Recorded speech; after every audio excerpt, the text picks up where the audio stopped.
आपके टीवी के माध्यम से मैं अपनी वाइफ को एक मैसेज देना तो दे सकता हूँ? हाँ हाँ दीजिए।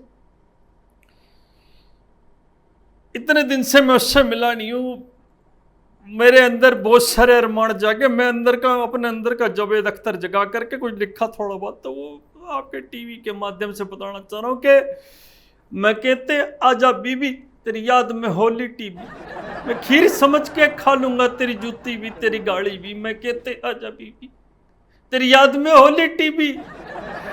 अब उखड़ेंगे बक्कल मेरे, कभी टीवी पे कभी ट्यूबों पे। नमस्कार, लूज टॉक में आपका स्वागत है। आज हमारे साथ देश के एक जाने माने फर्जी किसान नेता राकेश टिकैत हैं। उन्होंने पिछले 6 महीने से दिल्ली को बंधक बना रखा है। कोरोना फैल रहा है, लेकिन फिर भी इनका आंदोलन जारी है। क्यों ये तमाशा कर रहे हैं, यही जानने के लिए आज हमने अपने स्टूडियो में इन्हें बुलाया है। टिकैत साहब, आपका बहुत बहुत स्वागत है।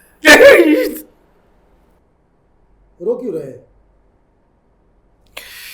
अरे डॉक्टर साहब क्या बताऊं, हर चीज पिटरी मारी, तो हर चीज पिटरी से बता रहा हूँ आप। मतलब आप देखें कि भाई, मतलब क्या बताऊं आपको, इतने अरमानों से मैंने यहाँ पर अपना सब लोगों को बुला, किसान भाइयों के साथ बैठ करके अपना मतलब कर रहा था कि भाई ये बिल नहीं होगा नहीं होगा नहीं होगा। देखो आप सबका सब जो है, कहीं आप फिर से ये तो ड्रामा तो नहीं कर रहे हैं कि आपका ये जो आपने काला दिवस बुलवाया था, तो ब्लैक डे तो मना नहीं, पूरा देश जो है वो आपके साथ नहीं है, कहीं कुछ नहीं हुआ।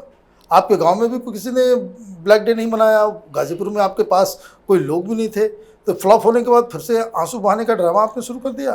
अरे नहीं भाई साहब, मैं बताऊं आपको, ब्लैक देखो मैंने टोपी ब्लैक किया, ब्लैक हमने ब्लैक डे मनाया, क्यों नहीं मनाया, हमने पुतला फूका, पर सिर्फ हमने ही फूका और कोई आया ही नहीं वो बोल कर गए थे। इतनी गर्मी उनके काफ़ी सारी चीज़ें ब्लैक होली भाई साहब। लेकिन हम तो ये मालूम चला कि भाई आप वहाँ पे किसानों को रख देते हैं और खुद 5 स्टार होटल में चले जाते हैं।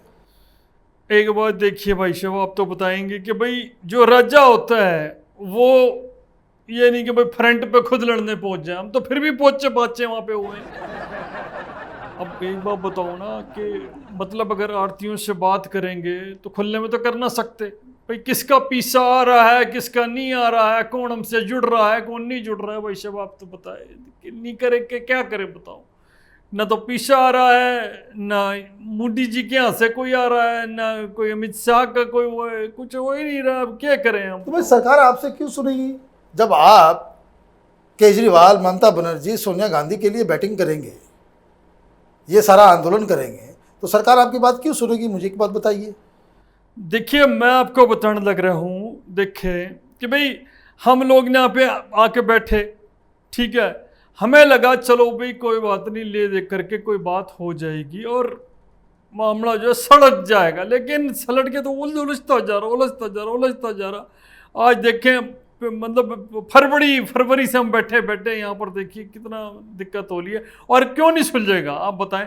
पहले अन्ना साहब बैठे, कितना हजूम आ गया लोगों का, हम तो किसानों को लेके बैठे जी कि भाई कोई किसान एक बार आ जाए, एक बार किसान पावर हमारे हाथ में आ जाए तो बस पीछे गिरेंगे। किसान आपके साथ है कहाँ? ये तो सिर्फ मंडियों के दलाल आपके साथ हैं, बीच में खालिस्तानी आपके साथ आए, ये शाहीन बाग वाले, ये सारे लोग, ये योगेंद्र यादव किसान है। अरे भाई साहब ये पिटे हुए मोहरे हैं, ये हमारे साथ लग लिए कि चलो हम भी थोड़ा सा बहती गंगा में हाथ धो लें और हमारे कुछ हो लेगा, लेकिन कुछ हुआ ना इनका, मैं आपको बता दूं। और इस चक्कर में आप देखिए, अच्छा बोला ये योगेंद्र यादव से आने से पहले अच्छे बोले यहाँ पर आप देखिए हर चीज़ का इंतजाम था जी। एक बात बोलूँगा, हर चीज़ का इंतजाम, मतलब चाहे कोई पार्टी हो चाहे कोई पार्टी हो, खालिस्तान हो भरास्तान हो, सब स्थान भरे हुए थे। आप देखें ड्राई फ्रूट यहाँ आ रहे थे, बोतलें यहाँ आ रही थी, एसी कूलर पंखा जो भी गद्दे गुद्दे जब चाहिए जिस चीज़ की जरूरत थी सब लग रहे थे। मैंने कहा बैठ जाओ, तुम कौन सा वहाँ पे काम कर रहे हो, हम तो किसानों को लेके भी नहीं आए।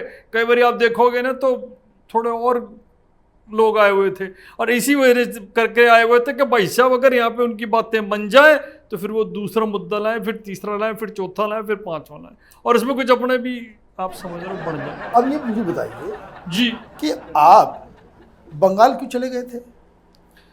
आपकी बात को कुछ सुनना है और उसके बाद भी आप पकड़े गए, आपकी चोरी पकड़ी गई। एयरपोर्ट पे आप तृणमूल के एमपी के साथ सेटिंग प्लॉटिंग कर रहे थे, सारा इंतजाम हो गया। क्या क्या इंतजाम हुआ था? मैं तो जी दीदी को देखने गया था, दीदी का पैर टूटा पड़ा था, मैंने कहा देख लूं तरह अपनी बहन को, अगर कोई ना कंधा देगा, कोई नहीं बात करेगा तो कौन करेगा? आप बताएं मुझे डॉक्टर साहब, आप बताएं, अगर आप मेरी जगह तो नहीं जाते कि बताएं आप। तो ये तो टूटने वाली बात तो ठीक है, लेकिन नंदीग्राम करने क्या आप चले गए वहाँ पे पब्लिक रैली करने के लिए, वो भी टीएमसी के स्टेज पे?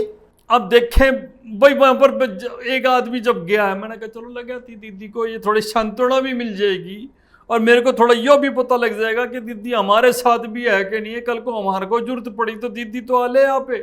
अब देखिए दीदी कितनी सशक्त पोजीशन में आ गई है, आपके सामने आ गई है और वो बोल रही है कि ये मनुष्य आदमी है टिकैत, ये नंदीग्राम है, मैं वहीं हार ली। मैंने कहा नहीं ऐसा कुछ नहीं है, ऐसा कुछ नहीं है, मैं आपके साथ खड़ा हूँ, आप मेरे साथ खड़ी रहो और देखो मिल करके इसका नक्शा कैसे बदलते हैं अब आप देखें। लेकिन अब वही वाली बात, हम पहले ही पकड़ा गया, मैं क्या बताऊं। मैं यही सवाल करने वाला था कि जहां आप एक जगह प्रचार करने के लिए वहीं पे हार गई ममता बनर्जी।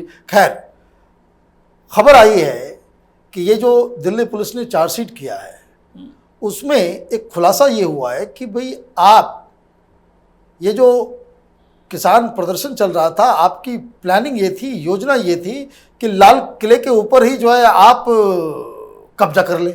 अब भाई साहब बक्कल खोलेंगे, मैं बता रहा हूँ। देखो मैं आपसे रिक्वेस्ट कर रहा हूँ, आप सिर्फ किसानों के सवाल पूछो, आप बोले मत पूछो। देखो हमारे वैसे न तो हर तरीके से हमने सहा है जी। आप देखो हमने सर्दी सही, गर्मी सही, बारिश सही, उसके अलावा हमने मतलब लोगों की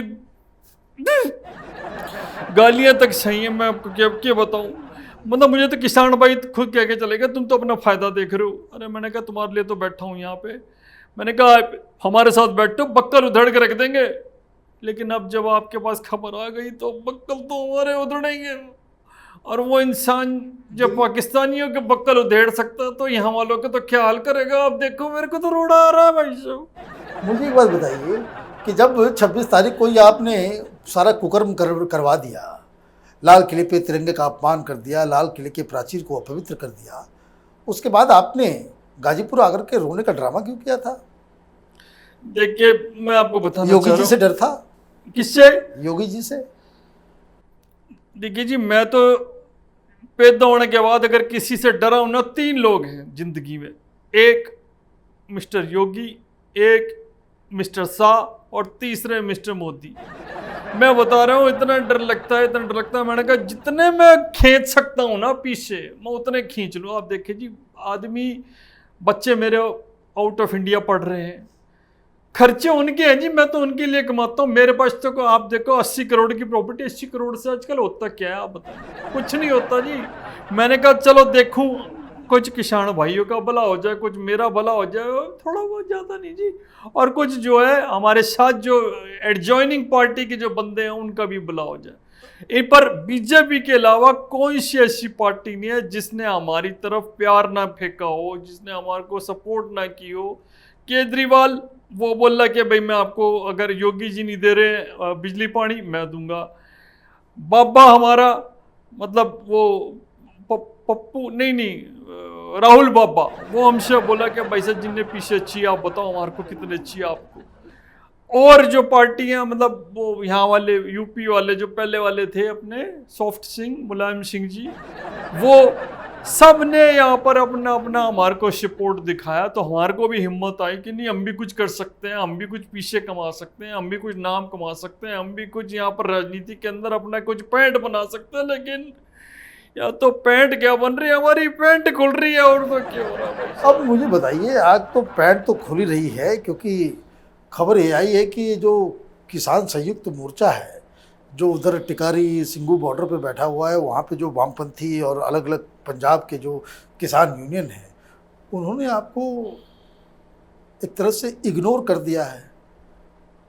आप उधर नहीं जाते, प्रेस कॉन्फ्रेंस में नहीं बैठते, एक बात साजिश चल रही है आपके खिलाफ। मैं बताऊं क्यों साजिश चल रही है, मैं आपको बताऊंगा, आपके खुलासा मैं कर ही दूं। देखिए, हमारी बात हुई थी मोटा पीसा लेने की, पीसा हमारे पास उतना आया नहीं। अब जब बात मान लो फॉर एग्जाम्पल टू यू मैं बताऊं 100 रुपए की बात हुई है, तो मैंने कहा चल भाई 5 तेरे, 10 तेरे, 20 तेरे, 25 तेरे, बाकी मेरे, ठीक है जी। अब पैसा ही 25 आया तो कैसे बटेगा, इसलिए हमको दरकिनार कर रहे हैं ये लोग, मैं आपको बताऊं। और इस करके मेरा जो है ना दिमाग खराब हो रहा है, इसलिए मेरे खुद के बक्कल वो उधेड़ पड़े। कुछ लोग ये कह रहे हैं कि भाई जो किसान नेता हैं वो अंदर मीटिंग में बातचीत करते, वो वीडियो वायरल हो गया था कि जिसमें वो लोग कह रहे थे कि भाई राकेश टिकैत अपने मन से प्लान बना रहे हैं, अपने मन से महापंचायत कर रहे हैं, वो उनको नेतागिरी का शौक चढ़ गया है, ये किसानों की बात नहीं करते, ये अपना चेहरा चमकाते हैं, इनको टीवी और इस पे दिखने का बड़ा शौक हो गया है। तो ये आरोप कितना सही है? आपकी एक एक बात तो मेरा दिल दुखे है, दिल दुखे ज्वाला फटे अंदर से, मैं बताऊँ आपको। भाई साहब 3 महीने 4 महीने हो लिए अपनी बीवी तक से नहीं मिला हूं मैं, और मेरे को ये सुनने को मिल रहा है कि राकेश टिकैत ये है, राकेश टिकैत वो है, राकेश टिकैत ने ये कर दी, राकेश टिकैत वो। तो भाई साहब मैं क्या करूँ आप बताओ।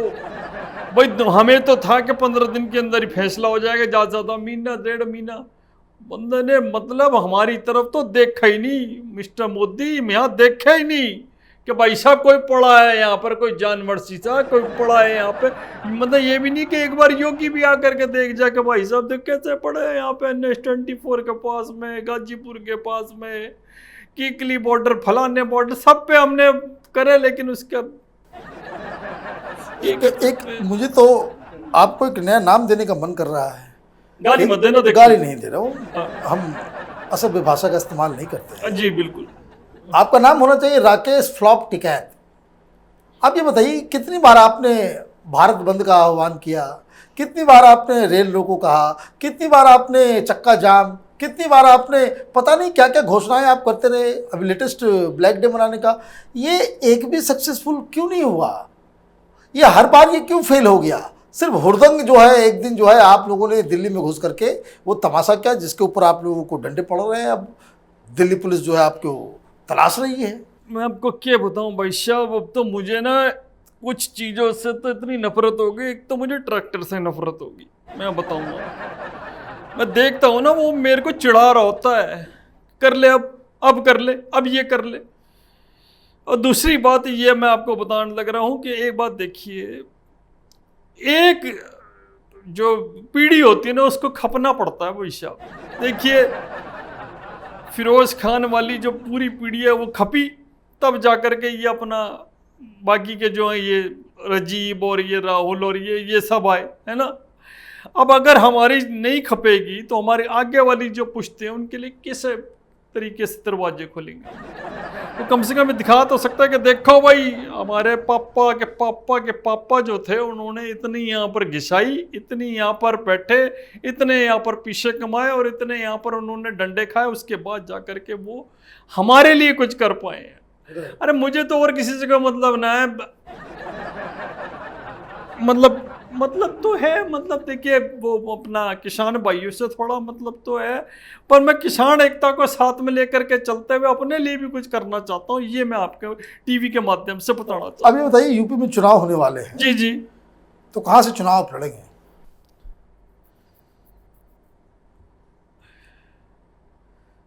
सच बताऊं? सच बताइए। देखिए हमारे तो देखिए अब आपने लोटा देखा ना जिसका बेपैदी का होता है, इधर कभी इधर कभी इधर कभी इधर कभी इधर। हमारे पास तो जहां से पीछे आ जाएंगे भाई साहब हम उस पार्टी से लड़ देंगे, सीधी सी बात है ये। कल पिछली बार तो आप लड़े थे तो आपकी जमानत जब्त हो गई थी। मैंने आपको वही बोला ना कि अगर ईब के पैसे ढंग के आए तो मैं लड़ूंगा, वरना छाती पकड़ के नू कोरोना करके पड़ जाऊंगा। और क्या करूंगा, कहाँ से बेइज्जती करवाऊं अपनी? आप बताओ। आपके टीवी के माध्यम से मैं अपनी वाइफ को एक मैसेज देना तो दे सकता हूँ? हाँ दीजिए। इतने दिन से मैं उससे मिला नहीं हूँ, मेरे अंदर बहुत सारे अरमान जागे, मैं अपने अंदर का जावेद अख्तर जगा करके कुछ लिखा थोड़ा बहुत, तो वो आपके टीवी के माध्यम से बताना चाह रहा हूँ कि मैं कहते आजा बीबी तेरी याद में होली टीवी, मैं खीर समझ के खा लूंगा तेरी जूती भी तेरी गाड़ी भी, मैं कहते आजा बीबी तेरी याद में होली टीवी। अब उखड़ेंगे बक्कल मेरे, कभी टीवी पे कभी ट्यूबों पे। फिर आप इमोशनल क्यों हो जा रहे हैं? ऐसे तो आप तमाशा करते हैं, आप पुलिस वालों को धमकी देने में आप 2 सेकंड नहीं लगाते कि बक्कल उतार दूंगा, ये करवा दूंगा, वो करवा दूंगा, देखिए कौन रोकता है, और कैमरा देखते ही आप रोना शुरू कर देते हैं। देखिए जी, मैं आजकल ट्यूशन ले रहा हूँ केजरीवाल से, वो मेरे गुरु हो रखे इस समय, तो वो जैसा जिससा मुझे बोलते हैं ना वैसा वैसे कर लो, मैं वैसे कर देता हूँ। ये हमारे पाठ्यक्रम का ना उनकी बुक आने वाली है, केजू के नुस्खे और केजू बड़ा या वो गिरगिट, उस तरीके की उनकी 2-3 बुक्स आ रही है, आप पढ़ेंगे आप समझ जाएंगे। मैं तो ट्यूशन ले रहा हूँ, मैं तो यहाँ पे करवाया भी इसीलिए कि यहाँ से बैठो सीधा उनकी कोठी पे जाता हूँ, अपना लेक्चर अटेंड करता हूँ उनका जो पर्सनली मेरे लिए होता है, और उसके बाद वापस आ लेता हूँ। कहीं ना कुछ तो देखो सीखने को मिलता ही है, राजनीति तो हमने करनी है ना भाई साहब। तो अगर आपके गुरु केजरीवाल हैं तो ये समझ लीजिए कि जिस तरीके से दिल्ली के अंदर कोरोना की वजह से लोगों की मौत हो रही है और जिसके लिए केजरीवाल जिम्मेदार है, तो कुछ जिम्मेदारी आपके सर के ऊपर भी आएगी। आपने जैसा गुरु चुना है वैसा ही आपके साथ हिसाब भी होगा, ये दस्तूर तो दुनिया का है ही। खैर, आपने सारी बातें कही, हमारे सवालों का जवाब दिया, आपका बहुत बहुत धन्यवाद लूज टॉक में। तो ये थे हमारे साथ देश के एक फर्जी किसान नेता राकेश टिकैत। हम फिर हाजिर होंगे एक नई शख्सियत के साथ। तब तक आप देखते रहिए कैपिटल टीवी। हमारे वीडियोस को लाइक कीजिए, शेयर कीजिए और हमारे चैनल को सब्सक्राइब कीजिए। धन्यवाद। राम राम।